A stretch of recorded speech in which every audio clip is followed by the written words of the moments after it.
In the unforgiving heart of the Arizona Territory, where the sun bakes the land to dust and loneliness is a man's most constant companion, a single gunshot can echo for a lifetime.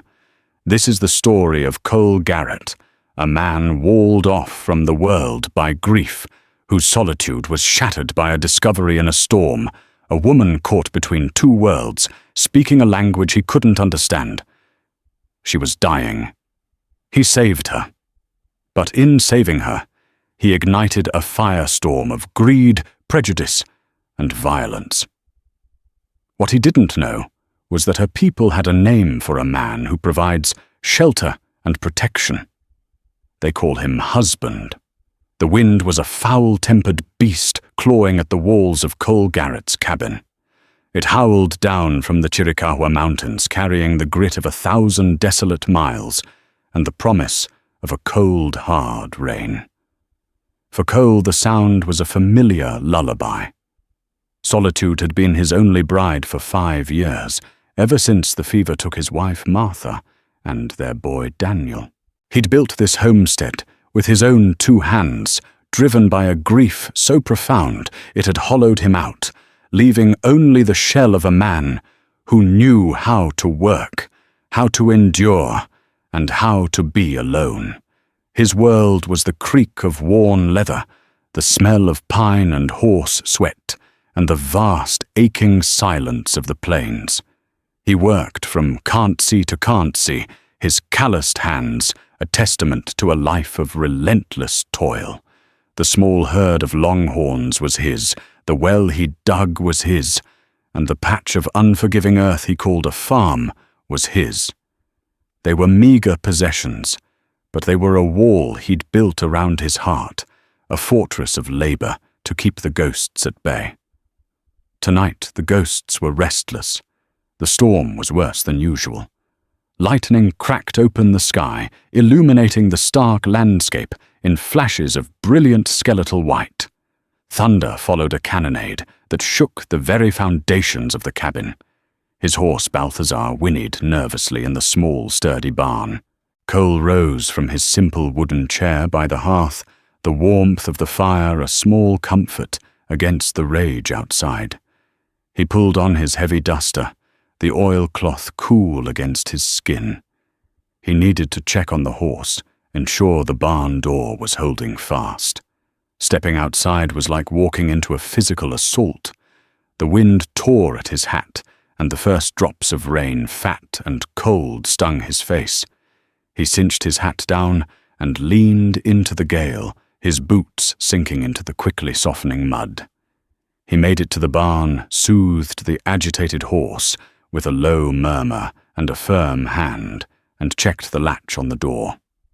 It was secure. It was on his way back that he saw it. A flash of lightning, longer than the others, lit up the scrubland beyond his fence line. For a split second, he saw a shape. A heap of wet buckskin and dark hair lying unnervingly still near a cluster of jagged rocks. A trick of the light, he thought. A tumbleweed, but then another flash came, and the shape was undeniably human. Caution warred with a long, dormant sliver of compassion. This was Apache land, or had been. The treaties were ink on paper that the wind blew away. Hostiles were a real and present danger, a fact seared into the memory of every settler. But the figure on the ground wasn't a threat. It was a victim of what he couldn't say. McKay storm, an attack, cursing under his breath, Cole pushed the gate open and trudged into the maelstrom. The closer he got, the clearer the picture became. It was a woman. Her dark hair was matted with mud and blood. Her buckskin dress was torn, and one leg was twisted at an angle that made his stomach clench. She was small, delicate even, but the lines of her face, even slack in unconsciousness, held a fierce pride. She was Apache. His first instinct was a cold, hard knot of fear and old anger. He'd lost neighbors to Apache raids years ago. Fear and prejudice were bred in the bone out here. He should leave her. Let the storm take her. It was the safe thing to do, the sensible thing to do. Turning back to his warm, empty cabin was the easy path. But as the rain plastered her dark hair to her face, he saw how young she was. Younger than Martha had been. He saw the faint blue tinge to her lips. He saw the flutter of a pulse in her slender neck, a desperate little bird beating against the cage of her ribs. He saw not an Apache, not an enemy, but a human being on the brink of death. The ghosts of Martha and Daniel whispered in his ear, "What kind of man are you, Cole Garrett? The kind that lets a soul die in the mud." With a groan that was part effort and part resignation, he knelt. Gently, he slid his arms beneath her, hissing as his muscles strained. She was light, but a dead weight. As he lifted her, her head lolled against his chest and a faint, pained whimper escaped her lips. She was alive. He carried her back through the raging storm, the wind fighting him every step of the way, as if the desert itself was trying to reclaim its own. He kicked open the cabin door and brought her inside, laying her gently on the rag rug in front of the hearth. The warmth of the fire illuminated her features. Her skin was the color of rich earth. A deep gash ran along her temple, and her leg was clearly broken. She was shivering violently, her body consumed by a desperate losing battle against the cold. He had just brought the wild, dangerous, and dying frontier into the heart of his fortress. He stood over her dripping rainwater onto the wooden floor, the silence of his cabin now filled with her shallow, rattling breaths. The lonely quiet he had cultivated for 5 years was gone, and in its place was a choice that would either cost him his life or perhaps give him a reason to live it. For the next 3 days, the world shrank to the 4 walls of Cole's cabin. The storm blew itself out, leaving behind a world washed clean and a sky of impossible blue, but Cole barely noticed. His life became a cycle of quiet, focused tasks, all centered on the still figure lying on his cot. He was no doctor, but life on the frontier made a man a passable veterinarian, and by necessity a medic. He'd set the broken bones of calves and splinted his own shattered wrist once.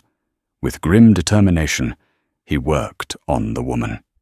He cleaned and stitched the gash on her temple with a needle and boiled thread his large, rough hands, moving with surprising delicacy. The most difficult part was her leg. It was a bad break, the tibia shattered just below the knee. He had to build a fire heat, his largest skinning knife, until it glowed, and use it to sterilize the wound before setting the bone. She woke during the procedure. Her eyes, the color of dark, polished obsidian, flew open. A strangled cry, guttural and sharp, tore from her throat. She thrashed her hands, clawing at him. There was no recognition in her gaze, only pure, cornered animal terror. "Easy now," he murmured, his voice, a low rumble he hadn't used for years. "Easy. I'm helping." The words were meaningless to her. All she saw was a big, bearded white man, the face of her enemy, holding her down.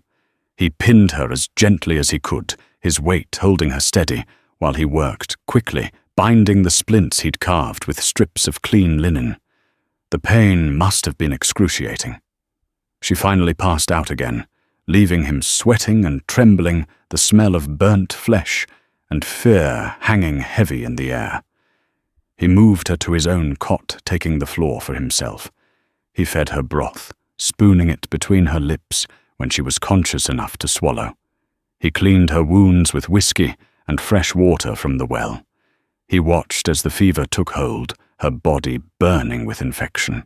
In her delirium, she spoke in a language that was like flowing water, a torrent of soft consonants and sharp bird-like calls. Sometimes she would cry out her hands, reaching for something that wasn't there. Other times, she would shrink away from him, her eyes wide, with a terror that seemed to come from a place deeper than her physical pain. During those long nights, sitting by her side with a damp cloth, Cole felt the walls around his heart begin to crumble. He saw the intricate faded tattoos on her forearms, patterns of suns and mountains. He saw a small puckered scar above her collarbone, old and silvered.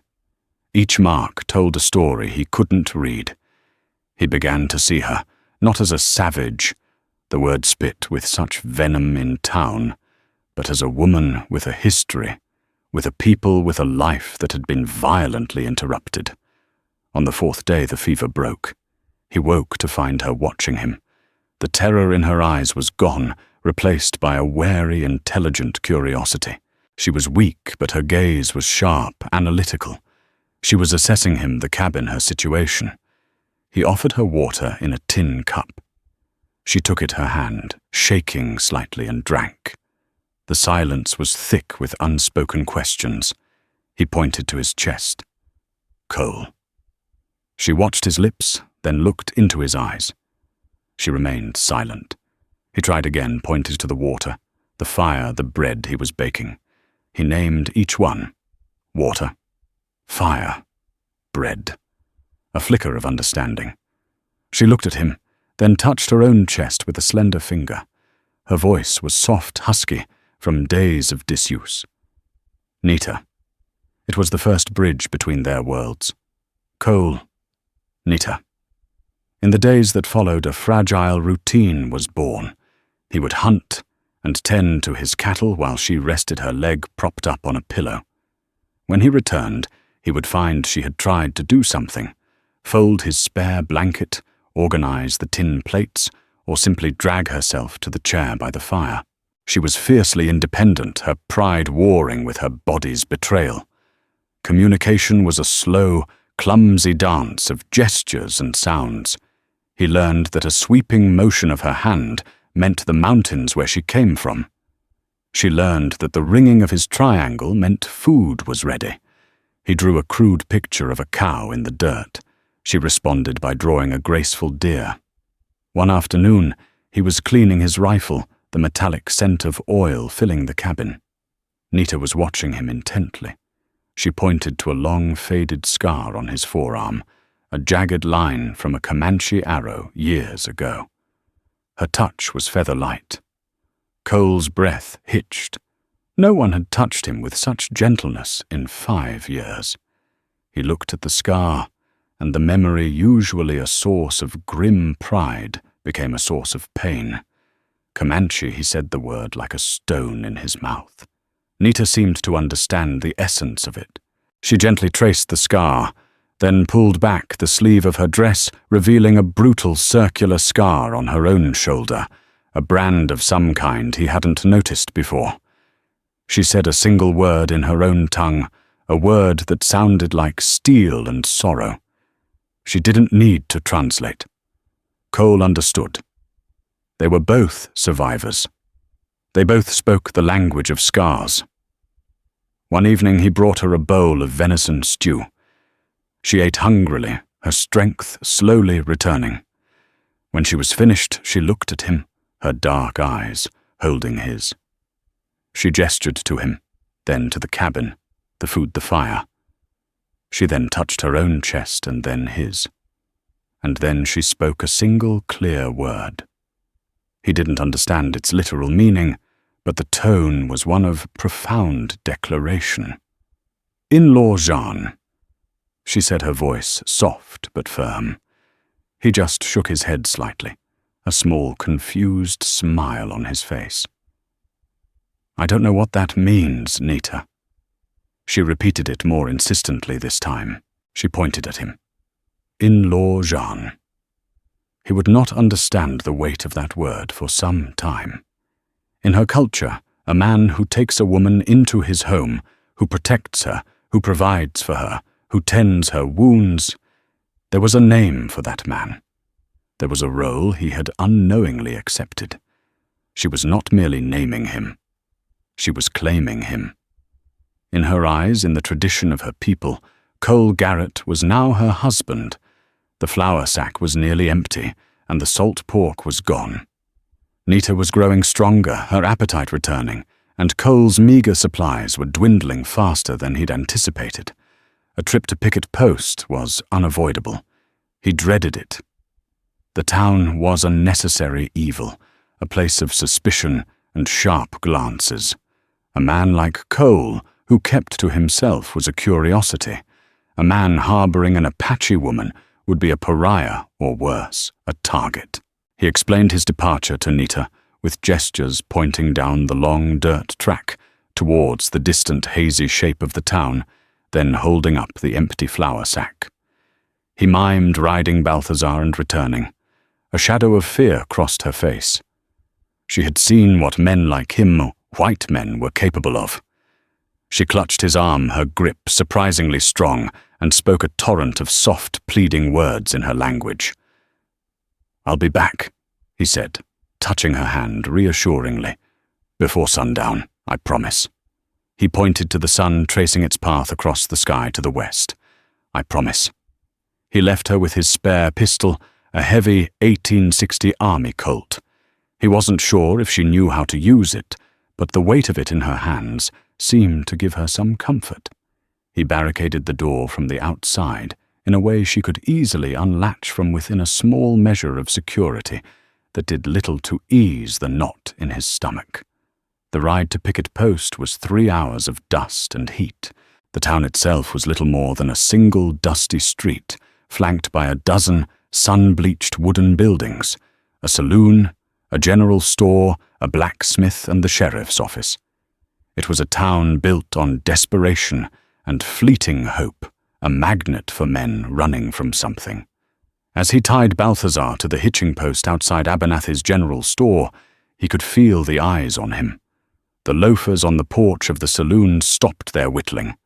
Mrs. Gable, the town's foremost gossip, peered at him from behind the curtains of the seamstress shop. Cole Garrett only came to town 4 times a year. His unscheduled appearance was an event. Inside the store, the air was thick with the smell of coffee beans, leather, and dried apples. Frank Abernathy, a small man with a perpetually worried expression, polished the counter with a rag. Cole, he said, his relief evident. "Good to see you. Heard a bad storm passed through your way." "It was a rough one," Cole replied, his voice raspy from disuse. He handed Abernathy his list: flour, salt pork, coffee beans, and a box of 44 cartridges. As Abernathy gathered the items, the store's bell jingled. The man who entered made the room feel smaller and colder. Bartholomew Kane was the wealthiest man in the county, the owner of the sprawling K-Bar ranch that bordered Cole's property. He was impeccably dressed in a tailored suit, a stark contrast to the dusty denizens of Picket Post. His smile was all teeth and no warmth. Garrett Kane said, his voice smooth as oiled leather. "Didn't expect to see you gracing us with your presence." "Needed supplies," Cole grunted, not meeting the man's eyes. "Of course." Kane leaned against the counter, inspecting his clean fingernails. "Things must be tough, scratching a living out of that rocky patch of yours, especially with that little creek of yours running so low this season." Cole's jaw tightened. The creek Kane mentioned was the lifeblood of his homestead. It originated on Kane's land, and Cole had legal water rights, a fact that had always been a thorn in Kane's side. Kane wanted all of it. "Creek's doing just fine," Cole said flatly. For now, Kane purred. "A man with my kind of operation needs all the water he can get. A small-timer like you? Well, it seems like a waste. I've made you fair offers for that land. It's not for sale." Kane's smile tightened. "Everything's for sale, Garrett. It's just a matter of finding the right price." He straightened up as the sheriff walked in. Sheriff Brody was a large, slovenly man, his gut straining the buttons of his shirt. A gravy stain decorated his lapel. He was Kane's man, bought and paid for, and everyone in town knew it. "Everything all right here?" Mr. Kane Brody asked, his eyes settling on Cole with open hostility. "Just a neighborly chat," Sheriff Kane said, clapping Brody on the shoulder. He turned back to Cole, his voice dropping to a near whisper. "You should think about my offer, Garrett. It gets lonely out there. A man can get hurt. A fire could start. The desert has a way of swallowing things up." The threat hung in the air, thick and suffocating. Cole paid Abernathy loaded his supplies onto Balthazar and left without another word. The ride home was tense, his eyes scanning the horizon. Kane's words were a poison dart, and Cole could feel the venom spreading. He was so preoccupied with the threat from Kane that he almost missed it. About a mile from his cabin, he saw fresh tracks. 2 riders. They hadn't used the main path. They'd cut through the thicket of mesquite keeping to the low ground.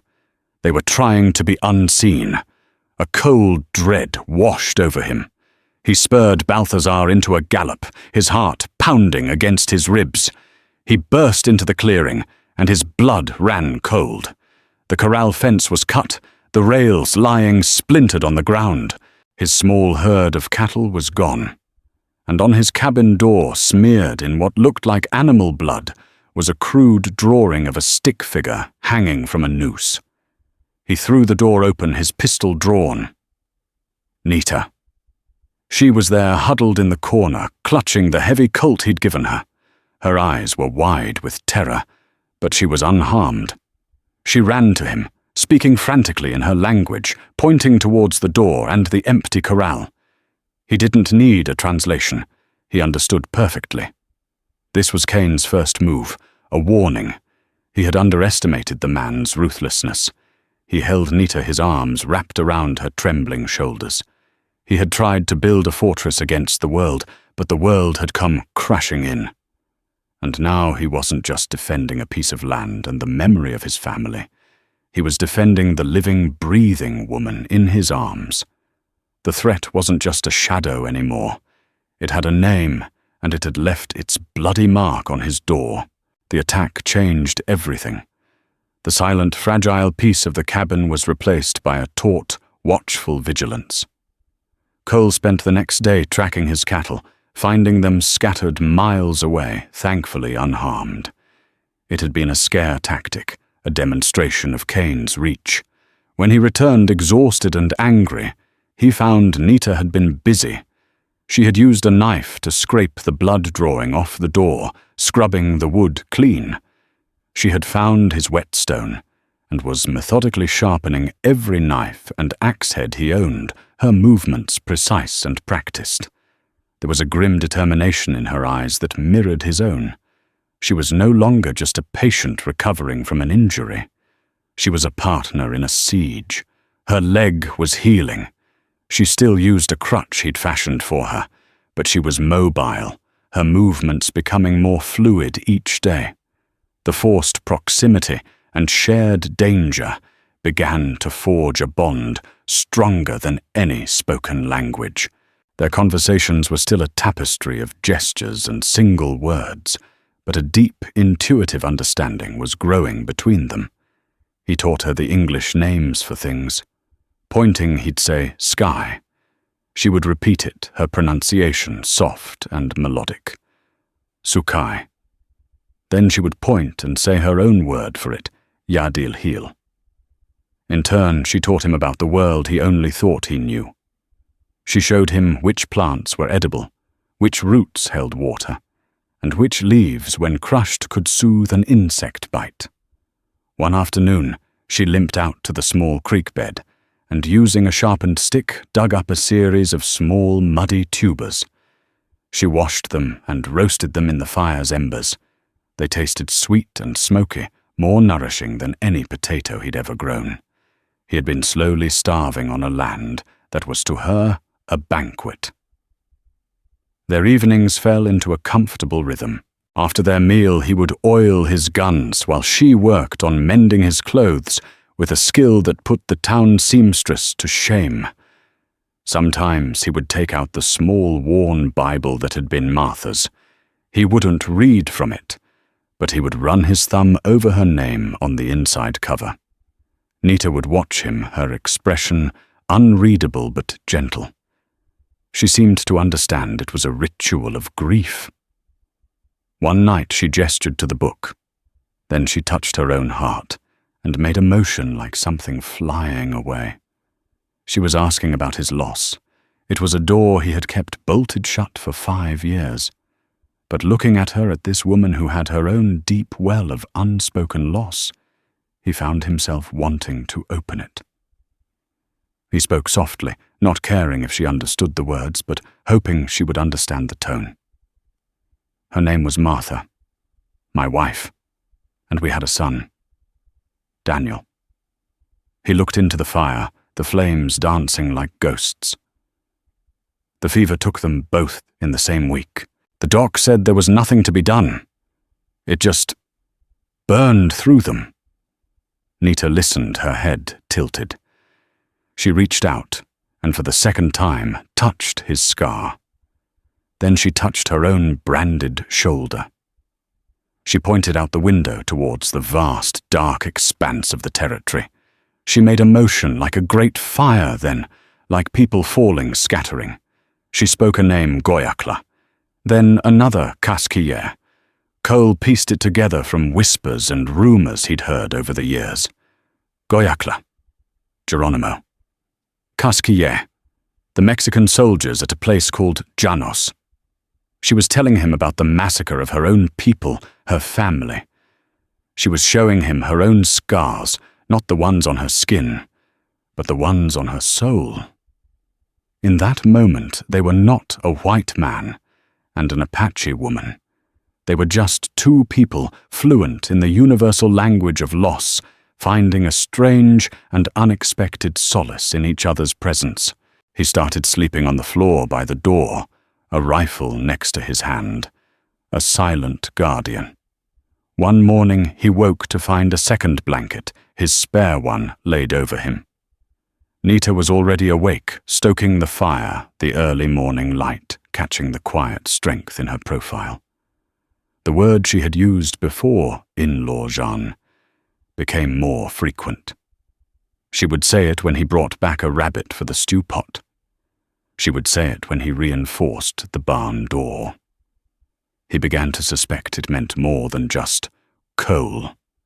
There was a possessiveness to it, a statement of fact. One afternoon he was repairing the corral fence, the one Kane's men had broken. Nita came out carrying a dipper of cool water for him. As he drank, she stood beside him, looking not at the fence, but at the house, the barn, the small garden patch. She looked at the whole homestead, the world he had carved out of the wilderness. She touched his arm, getting his attention. She pointed from him to herself, and then swept her arm in a circle encompassing everything. The homestead, their shared space. Then she looked him in the eye and spoke the word, her voice full of a quiet, unshakable conviction. In-law Jean. And for the first time, Cole Garrett didn't feel the hollow ache of loneliness. He looked at the cabin, not as a tomb for his memories, but as a home. He looked at Nita not as a stranger he had rescued, but as the person who had in turn rescued him from the prison of his own grief. He was beginning to understand. The word didn't just mean him. It meant them. It meant everything. Bartholomew Kane was not a patient man. His warning had been ignored. Cole Garrett was still on his land. His cattle were still drinking from the creek, and Kane's grand vision for a cattle empire was being stalled by one stubborn homesteader. He decided it was time to escalate. Subtlety had failed. Fear would not. The attack came on a moonless night. Cole was restless, a primal instinct telling him something was wrong. The air was too still, the crickets too quiet. He was sitting on the edge of his cot, oiling the action on his Winchester, when Balthazar let out a sharp, panicked snort from the barn. Before Cole could react, a flicker of orange light danced outside the cabin window.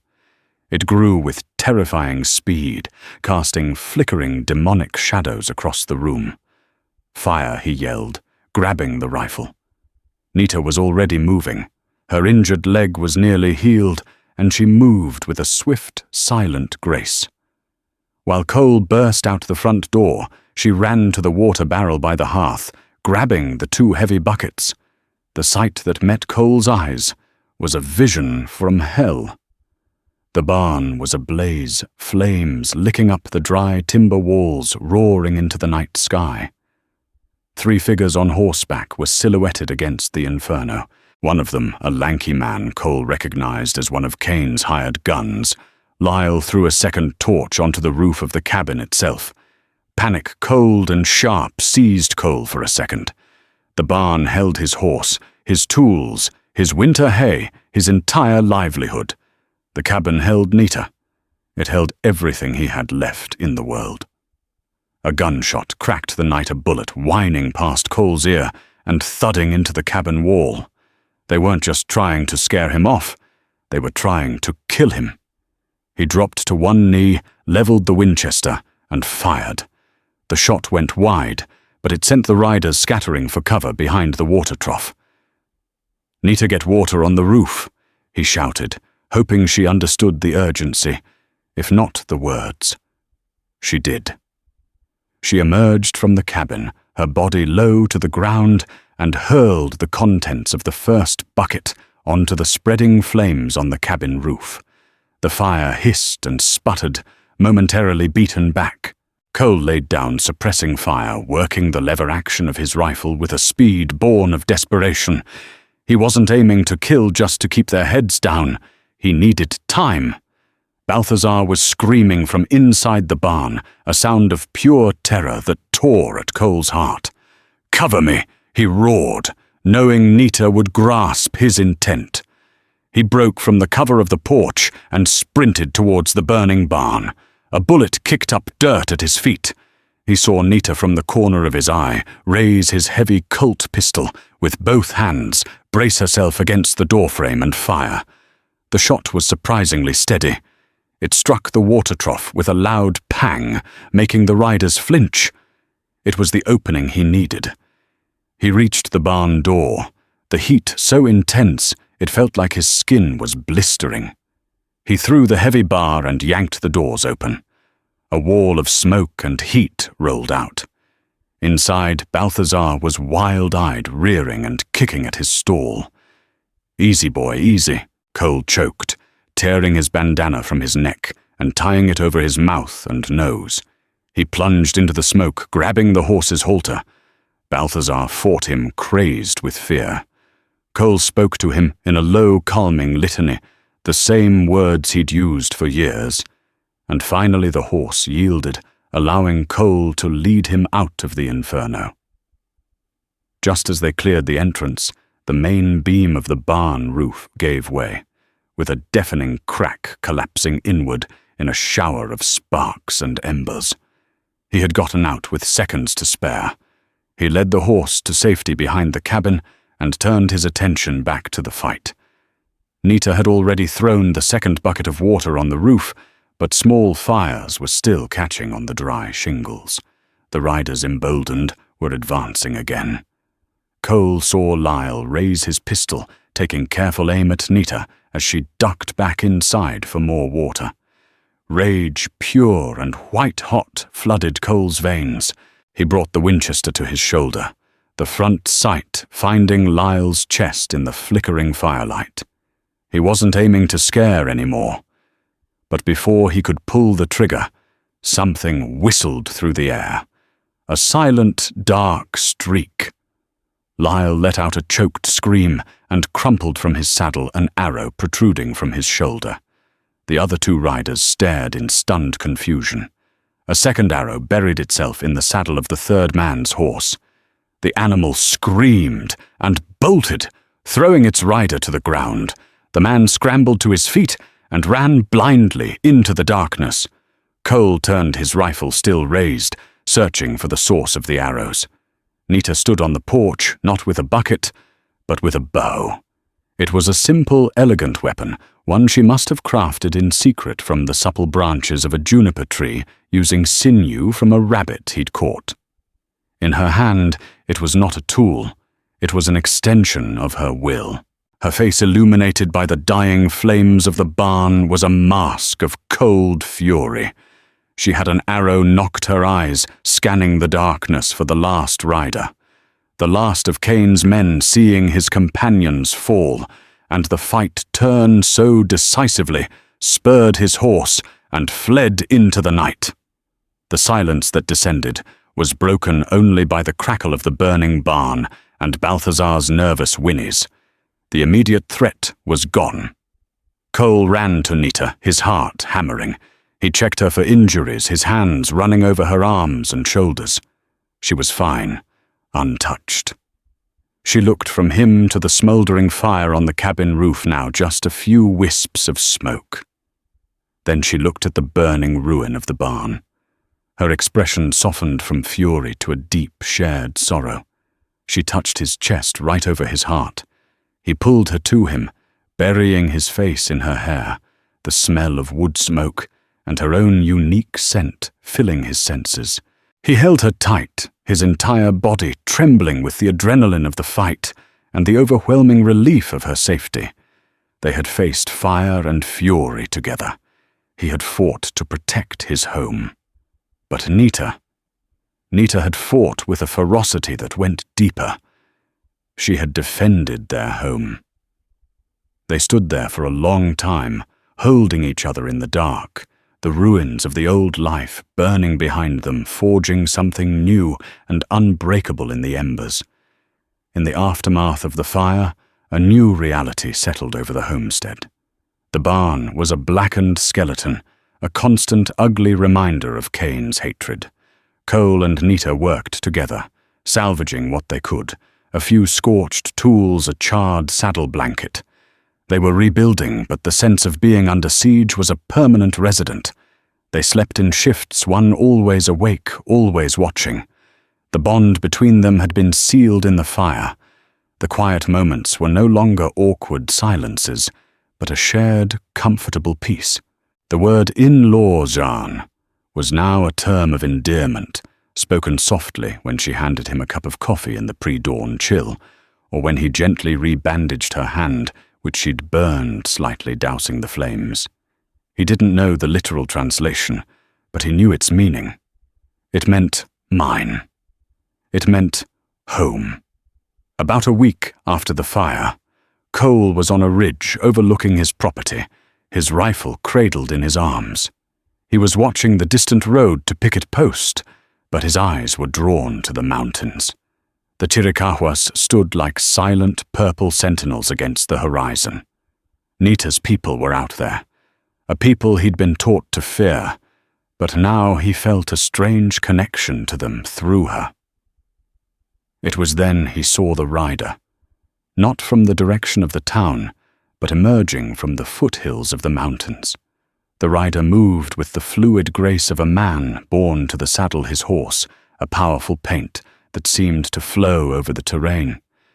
He was not a cowboy. He was not a soldier. As he drew closer, Cole's blood ran cold. He was Apache. He was tall and lean, with a face that seemed carved from the mountain rock itself. He carried a rifle and a bow, and his eyes, even from a distance, were sharp and piercing. He was not a scout. He moved with the direct, unwavering purpose of a man who knows his destination, and his destination was Cole's homestead. Cole scrambled down the ridge, his mind racing. Was this a war party? Was it retaliation for him taking Nita? He burst into the cabin clearing. Nita inside. Nita was outside grinding corn with a rock pestle. She looked up first at Cole's panicked face, and then at the approaching rider. Her reaction was not fear. It was a complex, heart-stopping mix of shock recognition and something that looked like dread. She dropped the pestle and stood frozen. The warrior rode into the clearing and dismounted in a single fluid motion. He ignored Cole completely. His eyes were locked on Nita. He spoke her name, but it wasn't the name Cole knew. "Chuli," he said, his voice deep and resonant. Nita replied in their language, a short, sharp sentence. The man's gaze hardened. He took a step towards her, but Cole moved to intercept him, leveling his Winchester. "That's far enough," Cole said, his voice a low growl. The warrior's eyes finally shifted to Cole. They held a universe of contempt. He looked Cole up and down, taking in the worn denims, the bearded face, the dilapidated cabin. His lip curled in a sneer. He spoke to Nita again, a longer, angrier speech this time, gesturing with his chin towards Cole. Nita responded, her voice rising. It was an argument fierce and passionate. Finally, she turned to Cole. She struggled for the English words, her frustration evident. She pointed to the warrior. "Kyle." Then she pointed to herself. She made a gesture of two things being tied together. The meaning hit Cole like a physical blow. Betrothed. This man was the one she was meant to marry. Kyle spoke again, this time in broken, heavily accented English, the words sounding like he was spitting out poison. "You, white man, you steal her." "I didn't steal anyone," Cole shot back. "I found her dying in a storm. I saved her life. She is of the people. She belongs in the mountains." With me, Kyle took another step forward, his hand moving towards the knife on his belt. "She belongs where she chooses to be." Cole counted his finger, tightening on the trigger. "Stop, Nita," cried out the English word sharp and clear. She stepped between them, a small, resolute figure separating two worlds on the brink of collision. She looked at Kyle, her eyes filled with a sorrowful finality. She spoke to him in their tongue, her voice soft now, but firm. It was a long speech. She gestured to the cabin, the healed scar on her temple, the grave of the burned-out barn. She conveyed the story of her rescue, the shared danger, the life they had built. Then she did something that shattered the tense standoff. She walked to Cole's side. She took his hand, the rough, calloused hand of a homesteader, and held it tight. She looked directly into Kyle's furious eyes, and with a clear, unwavering voice, she pointed to Cole and said the word that had come to define their existence. "In-law, Jean. Husband." The word, finally understood in its full context, struck Cole with the force of a thunderclap. It wasn't a nickname, it was a title, a declaration. Kyle stared at them, his face a mask of disbelief and rage. He saw her choice. He saw her holding the hand of his enemy, a man who represented everything that was destroying his world. The warrior's pride, his love, his entire future had been rejected in favor of a white man in a dusty cabin. He let out a cry of pure anguish and rage, a sound that echoed off the nearby rocks. He turned his back on them, vaulting onto his horse. He gave Nita one last look, his eyes burning with betrayal. Then, without another word, he spurred the paint horse and galloped back towards the mountains, leaving a cloud of dust and a chasm of heartbreak in his wake. Nita watched him go, tears streaming down her face. She was not crying for a lost love, Cole realized, but for a lost world, a life that was now closed to her forever. She had made her choice. She had chosen him. And in doing so, she had made them both fugitives from her past and targets for his future. Kyle's departure left a heavy silence in its wake. Nita was subdued, mourning a part of herself she had been forced to sever. Cole felt a new weight of responsibility. He was not just her protector now. He was her only connection to a world that saw her as an outcast. The arrival of the Apache warrior did not go unnoticed. A prospector panning for gold miles away saw him ride onto Cole's land and, seeing a chance for a free drink, rode straight to picket post to sell the story. The news spread through the town like a prairie fire. Cole Garrett wasn't just harboring an Apache woman, he was consorting with warriors. The fear and prejudice that always simmered beneath the surface of picket post boiled over. For Bartholomew Kane, it was the perfect excuse. He didn't just want Garrett's land anymore, he wanted him gone. Erased. Kane stood on the steps of the saloon, his voice ringing with false righteousness. This man, Cole Garrett, has brought the Apache scourge to our doorstep. He has allied himself with the very savages who raid our homes and threaten our families. He is a traitor to his own kind, and his homestead is a nest of hostiles. Sheriff Brody, standing beside him, nodded sagely. For the safety of this community, we have to act. I'm forming a posse to ride out to the Garrett place and deal with this threat once and for all. It was vigilante justice sanctioned by a corrupt lawman and fueled by Kane's greed. A dozen men, their courage bolstered by whiskey, and Kane's promises of reward signed on. They were not soldiers. They were angry, frightened men armed with rifles and a license to hate. Back at the homestead, Cole knew they were coming. He could feel it in the air. He didn't have to wait long. From his perch on the ridge, he saw the cloud of dust rising from the direction of town. A dozen riders. A posse. He ran back to the cabin. "Nita, they're coming. A lot of them." Nita's face hardened. The time for mourning was over. She grabbed her bow and a quiver of arrows. She checked the load in the Colt pistol. Cole took up his Winchester and a shotgun. They barricaded the door and windows, leaving only small slits to fire through. They were outnumbered, outgunned, and trapped. The posse rode into the clearing, spreading out to surround the cabin. Kane and Sheriff Brody stayed at the back content to let the others do the dirty work. "Garrett," Brody bellowed.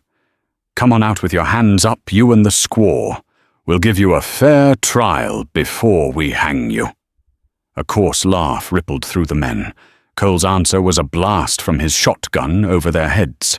The buckshot whistled through the air, causing the men to dive for cover. The fight was on. Gunfire erupted from all sides, splintering the wooden walls of the cabin. Cole and Nita returned fire, their shots methodical and precise.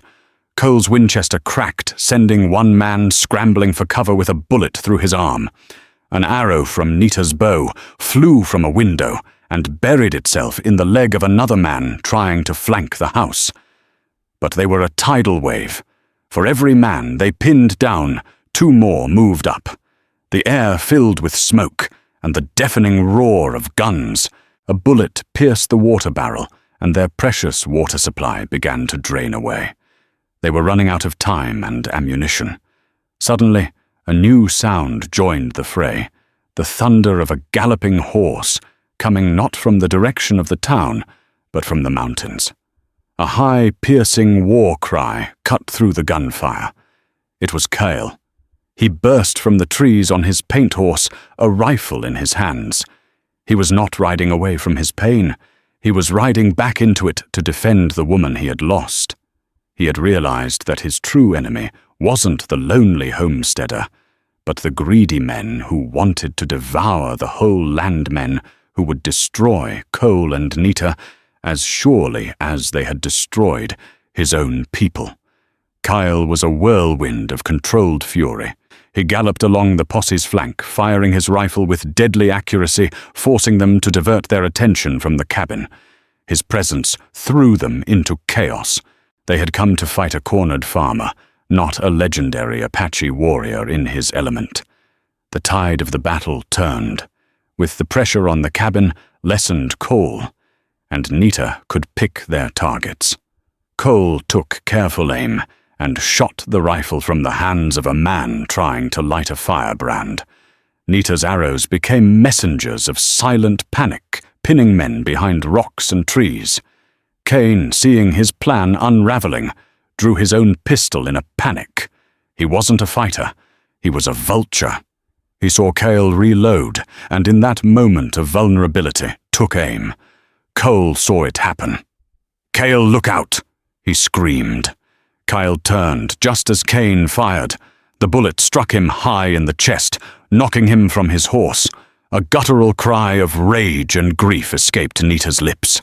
She fired the Colt pistol at Kane, the heavy slug tearing a chunk of wood from the tree he was hiding behind. Seeing Kyle fall, Cole was filled with a cold, clear rage. He kicked open the cabin door and charged, firing the last shells from his shotgun. The posse, their nerve broken by Kyle's assault and the ferocity of the cabin's defense, began to fall back. Men who had been eager for a lynching had no stomach for a real fight. They scrambled for their horses and fled.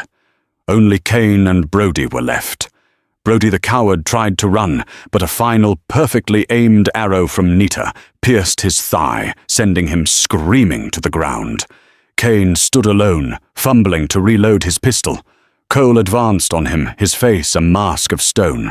He tossed aside the empty shotgun and drew his sidearm. It was just the two of them now, the land baron and the homesteader. "This is my land!" Kane shrieked, his voice cracking with fear. "You're not fit to stand on it," Cole said, his voice deadly calm. Kane raised his pistol, but Cole was faster. His shot was true. Kane crumpled to the ground, the dust of the land he'd tried to steal rising up around him. Silence fell. The battle was over. Cole and Nita ran to Cale. He was alive, but barely. The wound was mortal. Nita knelt beside him, cradling his head, speaking softly to him, in their native tongue, tears of anguish falling onto his face. Kyle looked up at Cole, and the contempt was gone from his eyes. In its place was a flicker of understanding, of respect. He had fought for her. Cole had fought for her. In the end, they were just men who loved the same woman. With a final shuddering breath, Kyle's spirit left for the mountains he loved. They buried him on the ridge overlooking the homestead, facing the rising sun in the tradition of his people. Sheriff Brody was tied up and delivered to the nearest U.S. Marshal with a full account of Kane's crimes. The threat was over. Weeks later, Cole stood on that same ridge with Nita. The ghosts of the past were finally quiet. The ghosts of Martha and Daniel, the ghost of Cale, the ghost of his own loneliness. They had found their peace. Nita leaned her head against his shoulder. They looked out at the land, their land. The cabin stood scarred but strong. A new barn was already being planned. Life would go on. She pointed to the sky, to the mountains, to the cabin. Then she placed her hand on his heart. "Home." She said the English word clear and perfect. Cole wrapped his arm around her. "Home," he agreed. The lonely cowboy and the lost Apache woman were no more. In their place stood a husband and a wife, two souls who had found their entire world in a small patch of unforgiving land, their fortress built not of wood and stone, but of shared scars, and a love that spoke a language all its own. The story of Cole Garrett and Nita is a powerful testament to the human heart's ability to overcome prejudice, grief, and violence. It reminds us that sometimes the greatest treasures are not gold or land, but the unexpected connections we forge in the harshest of circumstances. They were two people from warring worlds who found a common language in courage and a shared home in each other's souls. Theirs is a story etched into the very dust of the American West, a tale of survival, sacrifice, and the enduring power of love against all odds. If their incredible journey moved you, please show your support by hitting that like button and sharing this video with someone who appreciates a true story of the Wild West. And don't forget to subscribe and turn on notifications so you won't miss our next deep dive into the untold legends of our past. Thank you for listening.